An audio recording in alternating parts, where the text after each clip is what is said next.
Hello, Michael Prince here, Uncle Dungeon Master on YouTube, and I'm going to build a quick battle map here.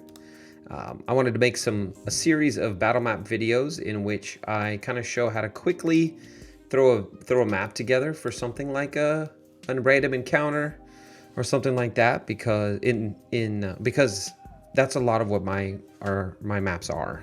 I have to do them quickly because I don't have a lot of time. I work full time, plus I run my own business, plus I volunteer, plus I have 4 kids and a wife whom I love and love to spend time with. And so I don't always have time to just hey, I'm gonna just sit and make art in Inkarnate all the time. This is Inkarnate, by the way.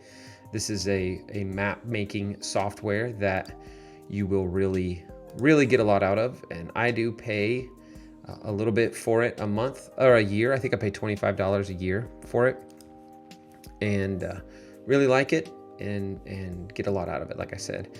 Okay, so this map I'm making here, I always turn on the grid. I like to make it a little bit transparent because I want it to be kind of soft. I want it to be there but not be dominant at all. But I usually make sure these are nice round numbers so it's easy to remember. I put it in my save file as well so that whenever I'm loading it into Roll20, it's easy to see, oh, this is and we're gonna do just like a forest camp battle map. And it's a forest camp, and it's 40 by 30. And so when I'm creating the space for it in Roll20, I'll make it 40 by 30, and it'll drop in there and stretch to fit, and should make, most of the time, 90% of the time, the grid fits nice, so your character tokens will drop right in there where it needs to be. So the first thing I'm gonna do is I'm gonna do some just decorating of the ground. I want the ground to look like, leaves have been falling. In the game we're playing currently, it is becoming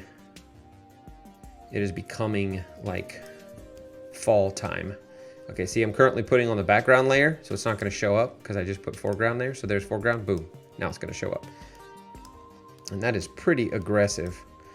I don't know.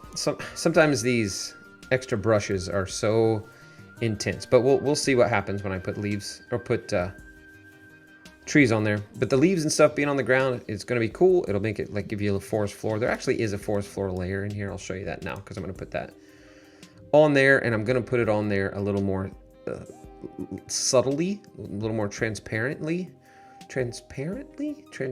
yeah, forest floor. There you go. That's nice. I'm going to make it a little transparent.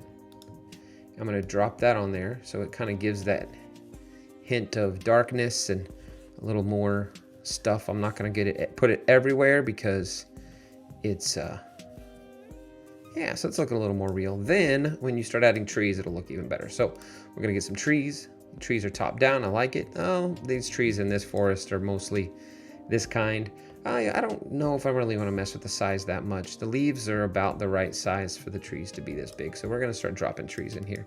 I don't pay much attention to where I put trees. There's not a lot of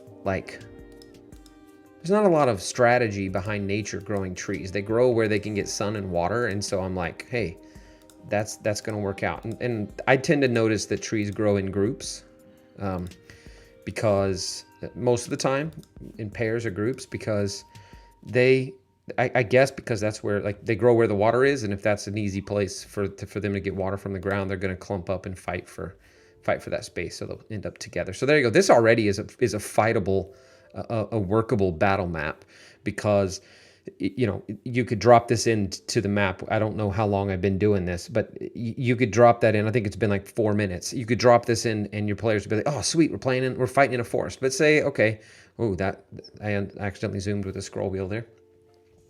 So yeah, I'm gonna add a pathway because my characters are traveling a lot, and they're traveling through the forest, and so holding spacebar, click and drag, that allows you to move the map around. You're gonna hear my kids in the background kind of hollering. They're right above me upstairs.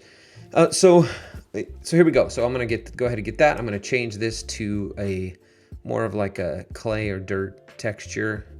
I think probably this reddish soil is probably what I want. Actually, no, I want the one that has a little bit of texture to it that looks like just blank ground. I could also do this detail intense. Let's go that, because I'm gonna make it small. See, you think about this real easy. The squares are 5 foot. How about twice that is about what a path would be, right? About 10 feet.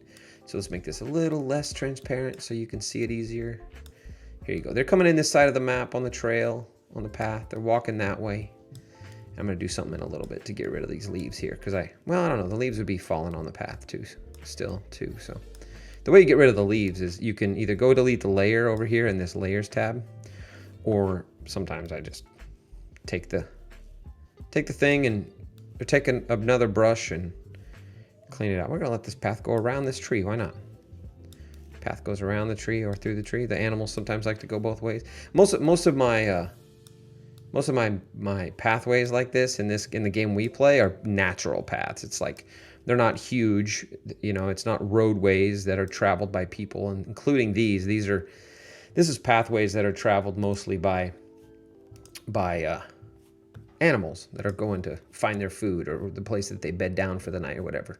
I'm not super happy with these leaves. So what I'm going to do is, I already did that. I'm going to take that. I'm going to turn the transparency nearly off on this. I'm going to make this a little bigger. And I'm going to go through here and I'm going to cover up most of these leaves.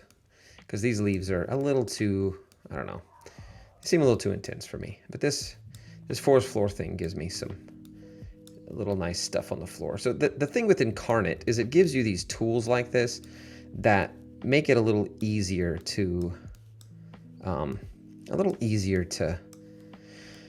make a map quickly. And I'm always having to make a map quickly. Like I said, I'm gonna make this a little more intense inside here because this is right under the trees and all that. So yeah, and the leaves kind of have fallen. Now maybe I want to add some other stuff. Some more stuff's going to have fallen along under these trees, you know, some sticks and logs and branches and such. So I'm going to find some of that fun stuff here.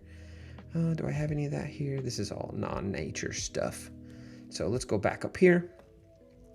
Here we go. There's logs, tree trunks. Let's do some tree trunks. These are huge here, so we are going to make these smaller. I'm going to, in fact, make these like 25.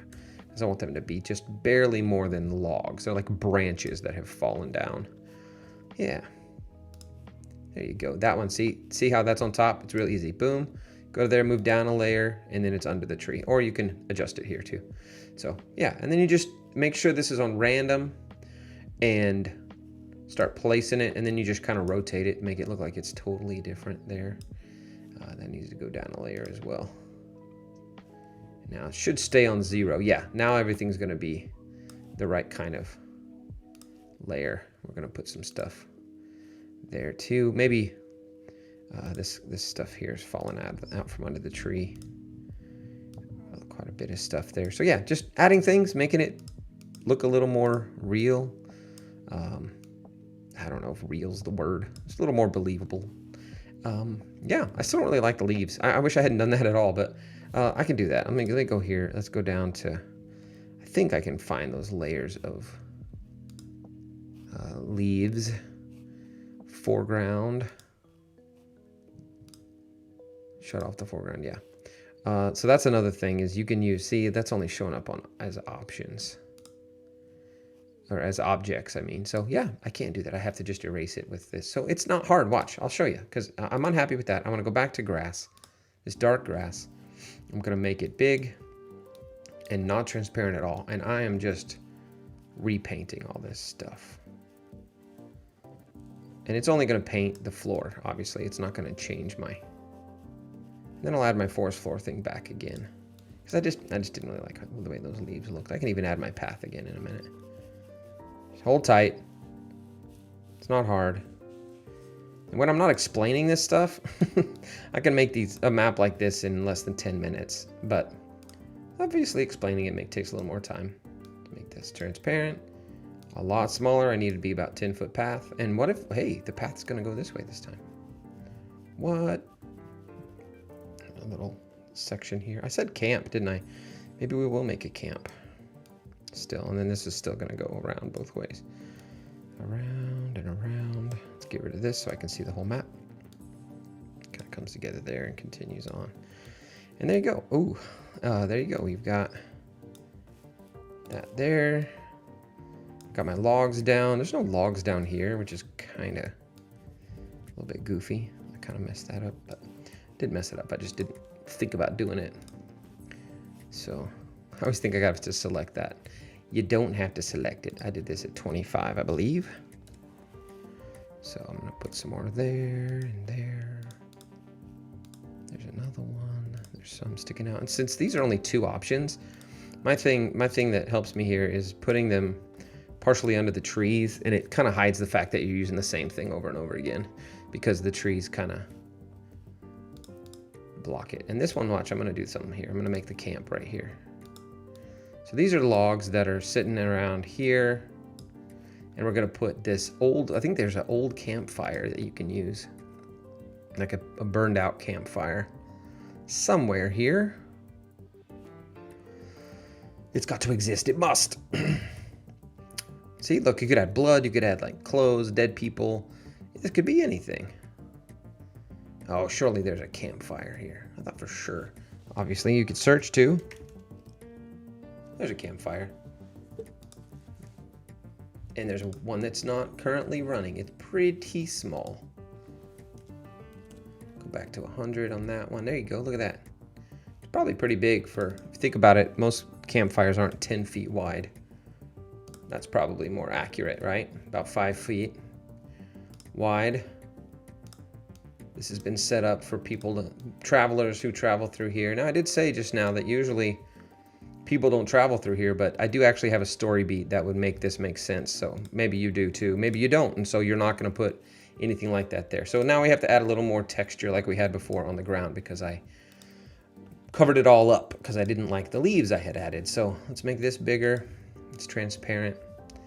It's going to give this texture to the ground. I'm going to actually just add this under the trees because it's a forest floor texture. So it makes sense to me that like there's some stuff right under the trees. It's a little more foliage, foliage related. So there you go. All right. There's that. You can also add some little bushes. Usually trees don't grow without some sort of like smaller plant life growing around it. Another thing that's important, which was already said, this random stamps thing is a big deal because it automatically changes what the trees are that I'm placing. See that when I'm placing, so that's a big deal. If you haven't used Inkarnate and you're not used to that, that's a good one. Okay, I'm gonna put some like shrubberies and stuff down, little plants. This one's another one. This one's just one kind of plant, so that's important to keep in mind that I'm gonna lower the layer so it sits under the trees. This is one kind of plant, so since there's one, I'm gonna use the trees to hide portions of it in order to keep it from feeling too redundant. And there you go, that's quick, easy, boom baby. I'm gonna look for another plant because this one has 4. You can see right there, this has 4 of them. So when I use this one, it's gonna randomly switch between. So I'll make these ones, I want them smaller than that though. These are little like grass spurts of plants here. So these are gonna be just kind of positioned around here. Again, I tend to feel like things like this grow in clumps. So there's a clump of them there. They're never too symmetrical. They don't make sense. They weren't planted by a gardener. They just grew out here and deer haven't eaten them all yet, you know, so it doesn't have to be that. So look at that. I'm just really simply just using a few assets. I've made something that your players will probably think is pretty cool, and if nothing else, most players, many players at least, don't really notice this kind of stuff very much. And so it's like, you know, best case scenario, they're like, hey, cool map.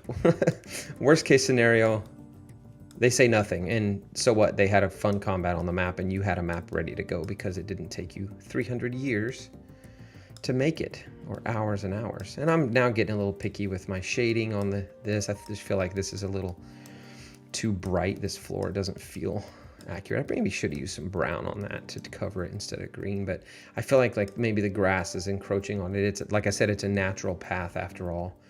Speaking of grass, maybe there's some growing right along some of the grass like this, like small pointy plants or grass growing like kind of right along the edges in some of these places here. Oh, another big deal. Save your work. I'm gonna name this map Forest Path Camp. There you go.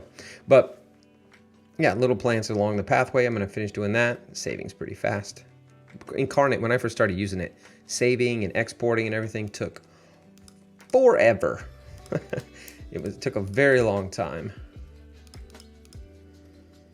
And no longer does. Again, this is running on random, so I'm not placing the same plant down every time. That's a really awesome feature that is a part of this. Makes things a lot better. So there you go. And then when you zoom in, it still looks real nice. You guys are going to be playing on here. I just thought of something else that I think would make sense. Is some stones, right? Some small stones on the ground. Maybe some mushrooms and stuff. But you could do any of that stuff that you want, or none of it. You can make it even more simple if you'd like. You could add weird magical stuff. And I mean, you can do whatever you want, but it doesn't have to be like some of the stuff you see online or on Reddit, which is online. But, you know, some of this stuff is, there's some natural stones. Some of this stuff is insane. And you're like, well, geez, I can't make maps. I'm not going to do that. Forget it. But that's, I hate that because it's not necessary. You really can just do something like this and click around and use your brain to go, hey, this is kind of what it looks like when I look out my window at the patches of trees around. So it's probably going to mimic that. I literally have like a pond next to my house, and I made a map that is literally like that horse pond that's by our house in this pasture. I'm like, hey, this is cool. It's like going to be a horse pond, and if my players may come across it at some point, and I'll just say, yeah, you came across this horse pond, and when you did, there's a giant frog in there that wants to fight you. Oh, cool. Or there's, you know, something hidden in the water. You have to figure out what it is and find it. So there you go. This is a pretty simple map that I made here just in the last, golly, I don't even know how many minutes, but there you go. And it'll export nicely. It'll go into Roll20 easily. I might make the grid a little brighter or a little more intense, not as transparent, because it's a little hard to see now that I've put all the other stuff down. So there's the grid. There you go. And who knows, man, like my players, at least, and yours may be the same, they could look at something like this and be like, okay, over here getting attacked, I'm gonna grab this log and swing it at them. And you're like, cool, that's just a random thing I put on this map while I was making it, but it now became a part of the story. And that's pretty fun, especially when you make it yourself. So go out there and make it, inkarnate.com. You can check out my podcast where I've Dungeon Master with some of the best players I've ever heard play D&D. It's The Hired Swords at thehiredswords.com, or on the podcast listening app of your choice. It's just The Hired Swords. It's really fun. We just started season 2. Thank you. And if you want this map, let me know in the comments, and maybe I'll upload it to a Google Drive or something and put a link in there, okay? See you later. Bye.